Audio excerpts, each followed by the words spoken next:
मंडळी, तुम्ही कधी रंगीबेरंगी मॉडर्न खोल्यामध्ये राहिला का हो? नाही? मग रत्नागिरीतल्या दिओ रिगॉलो रिसॉर्टमध्ये या. तिथल्या ए फ्रेम कॉटेजेसमध्ये राहून बघा.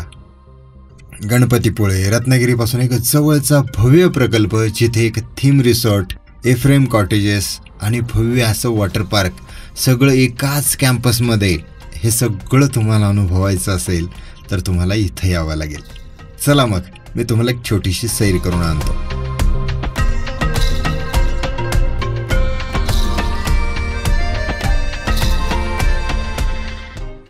मग काय, त्याचं कसं आहे, सकाळी सकाळी पुणे ते गणपतीपुळे असा प्रवास सुरू केला. उन्हाळ्यामध्ये आपण घाटातून प्रवास करताना एक तर घाट फुललेलेच असतात, हिरवेच असतात सह्याद्रीतले घाट, उन्हाळा असला तरी. आणि मग खूप सारी झाडं आहेत, अशी काही पिवळी लाल झाडं आहेत, काटेसावर असतील, गुलमोहर असेल, आणखी अशी झाडं फुललेली असतात. त्यामुळे ते एक वेगळंच फील येतो. हिरव्यागार रंगामध्ये तो एक वेगळाच रंग उठून दिसत असतो. लस्सीने एकदम मजा येते प्रवासात, म्हणून आम्ही लस्सी कंपल्सरी घेतो.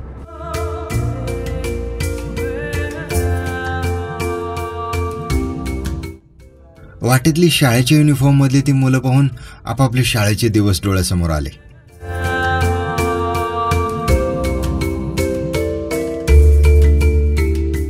आंबा घाटातून पुढे आल्यानंतर रस्त्याचं काम सुरू झालेलं दिसलं. मोठमोठे डोंगर आणि मोठमोठी झाडी या रस्त्यासाठी सपाट होताना पाहिलं. मग इच्छितस्थळी पोहोचलो. दिओ रिगॉलो थीम रिसॉर्ट इथे निवळीला. रत्नागिरी आणि गणपतीपुळेमधील काम करता करता राहण्यासाठी आम्ही हे ठिकाण निवडलं होतं. ॲक्वा वाईल्ड वॉटर पार्क आणि दिओ रिगॉलो थीम रिसॉर्ट असे दोनही मस्त स्पॉट एकाच भव्य असे कॅम्पसमध्ये साकारलेत. याच कॅम्पसमध्ये नव्याने साकारलेल्या ए फ्रेम कॉटेजमध्ये आम्ही चेक इन केलं. राम राम मंडळी, आज काहीतरी वेगळं दिसतंय ना मागे. इथे आम्ही राहायला आलोय आज. ही जागा नक्की कुठली आहे, काय धमाल करणार आहे आम्ही इथे, काय काय आजूबाजूला पाहता येणार आहे, कसं इथे यायचं आणि इथे काय काय स्पेशालिटी आहे, हे सगळं मी तुम्हाला या व्हिडिओमध्ये सांगणार आहे. तेव्हा हा व्हिडिओ शेवटपर्यंत बघा. दुपारी विसावा घेऊन संध्याकाळच्या मावळतीला बाहेर बसलो.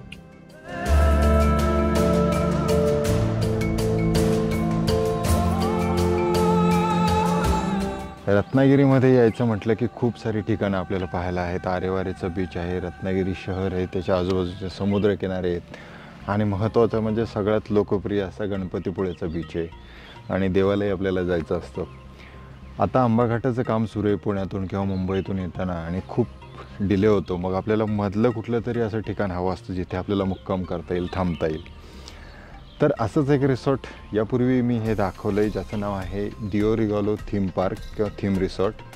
दुसरं, आपण इथे छान पोहण्याचा आनंद लुटू शकतो. सुंदर असा इकडे स्विमिंग टँक पण आहे.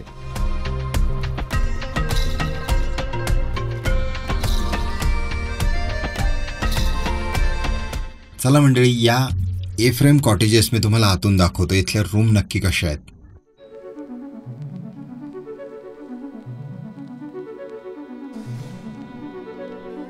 ए फ्रेम कॉटेजमधल्या रोसो या लाल रंगाच्या रूममध्ये आम्ही गेलो.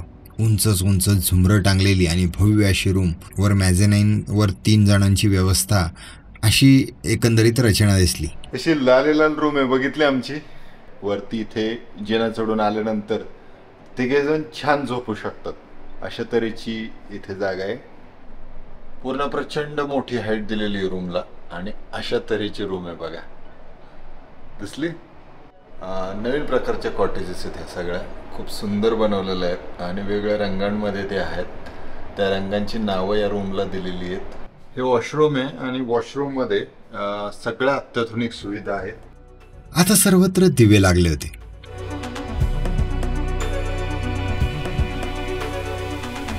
हा आपल्या स्विमिंग टँकचा परिसर आहे दिओ रिगॉलोच्या आणि स्विमिंग टँकला आता संध्याकाळी पोहायला आलो आहे आम्ही. संध्याकाळचे 7:15 वाजलेत आणि इथे आता टँक आहे. या टँकमध्ये आम्ही मस्त पोहणार आहोत. छान संध्याकाळचा वारा सुटला आहे आणि आता दिवसभर उन्हाने कासावीस झालेल्या मंडळींना संध्याकाळी पोहण्याची मजा कळेल. एकतर दिवसभर उकाड्याने हैराण झालो होतो आणि अशातच आम्हाला स्विमिंग पूल दिसला. म्हटलं चला मस्त आता डुंबूया. हा इन्फिनिटी पूल आहे, साधारण 4 फूट याची हाईट असावी, त्यामुळे आरामशीर पोहता येईल. या संध्याकाळच्या शांत वातावरणामध्ये पाणी पण फार थंड नाही आहे, दिवसभर तापल्यामुळे एकदम मस्त आहे त्याचं तापमान, आणि त्यामुळे पोहायला मजा येते. दिवसभर थकलो ना आपण ह्युमिड वातावरणात इकडे तिकडे फिरलो, आणि मग आता इथे येऊन निवांत चिल करतो, छान वाटतंय.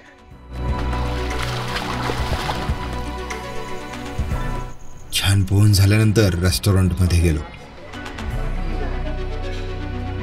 या हॉटेलमध्ये व्हेज आणि नॉनव्हेज अशा दोनही पद्धतीचं छान बुफे लावलेलं असतं. तिथे आम्ही जेवण केलं.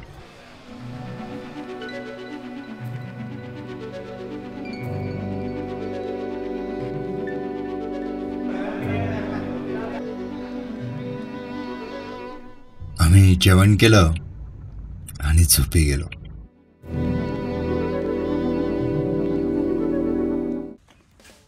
आता कॉटेजेस जवळच्याच एका हॉलमध्ये जाऊन खूप साऱ्या इंडोर गेम्स ठेवल्या होत्या. तिथे गेलो, सगळ्या खेळलो, भरपूर वेळ गेला.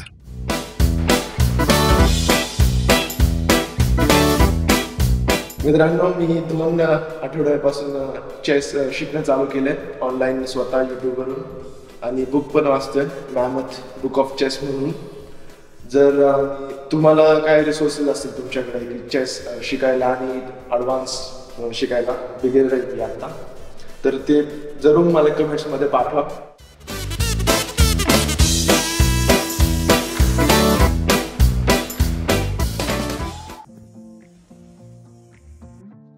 इथल्या हॉलमध्ये बर्थडेज, फंक्शन्स असे छान कार्यक्रम तुम्हाला करता येतील.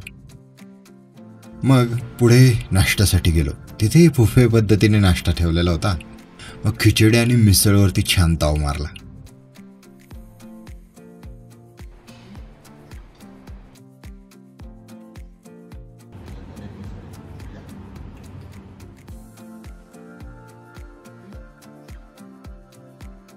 या देवरीवालो थीम रिसॉर्ट म्हणजे या मागच्या रूम आहेत, ज्या ठिकाणी वेगळ्या प्रकारच्या थीमवरती आधारित या रूम्स बनवलेल्या आहेत. या रूम्समध्ये अनेक व्हरायटी आहेत, अनेक रंगांची, अनेक राज्यांची, अनेक देशांची आठवण करून देणाऱ्या इथल्या रूमचं इंटेरियर आहे. इथे राहून एक वेगळ्याच विश्वात गेल्याचा आपल्याला अनुभव येतो. अशा या रूम्स आहेत. आता वेळ आली होती ॲक्वा वाईल्ड वॉटर पार्कमध्ये चिल होण्याची. थंड पाण्यामध्ये चिंब होण्याची मजा ही खरंच अफाट असते उन्हाळ्यामध्ये.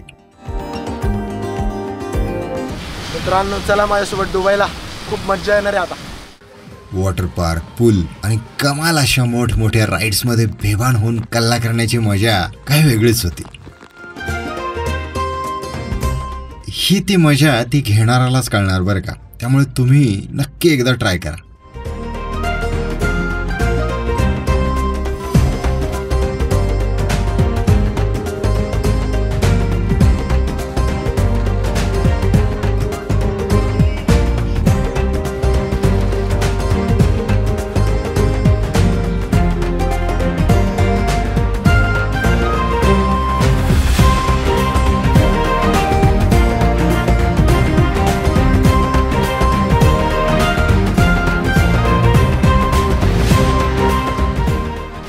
आताची राईड कशी होती? एकदम एक नंबर भारी होती.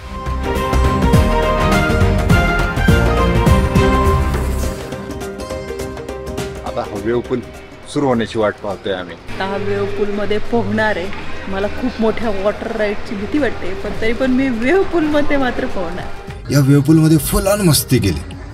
लाटांवर खेळत खेळत म्युझिक ऐकत पोहायची गंमत ती वेगळीच.